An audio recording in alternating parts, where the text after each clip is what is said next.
ఒక YouTube channel పెట్టుకొని, లేకపోతే ఒక చిన్న న్యూస్ ఛానల్‌లో కూర్చొని, రీతిగా మాట్లాడేవారు ఎక్కువైపోయారు. అయితే వీళ్ళకు ఎందుకు ఇంత భరోసా వచ్చింది? మనం ఏం మాట్లాడినా మనల్ని పోలీసులు ఏమి అనటం లేదు అనే రీతిలో ఎందుకు మాట్లాడుతున్నారు అనే దాని మీద కొంతమంది చెప్తున్న విషయం ఏంటి అంటే, ముఖ్యంగా అధికార పార్టీలో ఉన్నటువంటి నేతలే. అది హోమ్ మినిస్టర్‌లైనా, లేకపోతే రాప్తాడు ఎమ్మెల్యేలైనా వారి ఇష్టం వచ్చినట్టు వ్యాఖ్యలు చేస్తున్నారు. మరీ ముఖ్యంగా మన హోమ్ మినిస్టర్ మంగళపూడి అనిత గారు, మాజీ ముఖ్యమంత్రి వైఎస్ఆర్‌సీపీ పార్టీ అధినేత జగన్మోహన్ రెడ్డి గారిని ఒక క్రిమినల్ అని సంబోధిస్తున్నారు.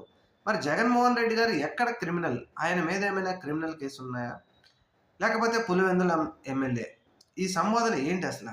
ఈ విధంగా మాట్లాడుతా ఉంటే నిజంగా గూడా మన ప్రభుత్వ పెద్దలే మాట్లాడుతా ఉంటే, మనం మాట్లాడితే తప్పేంటి అనే విధంగా తెలుగుదేశం పార్టీలోని నాయకులు, చాలామంది కార్యకర్తలు కూడా ఇటు మాట్లాడుతా ఉన్నారు. ముఖ్యంగా ప్రభుత్వంలో ఉన్నటువంటి పెద్దలు మాట్లాడటం గనక మారితే, ఈ సంస్కారం మారుతుందని జెప్పి చెప్తూనున్నారు.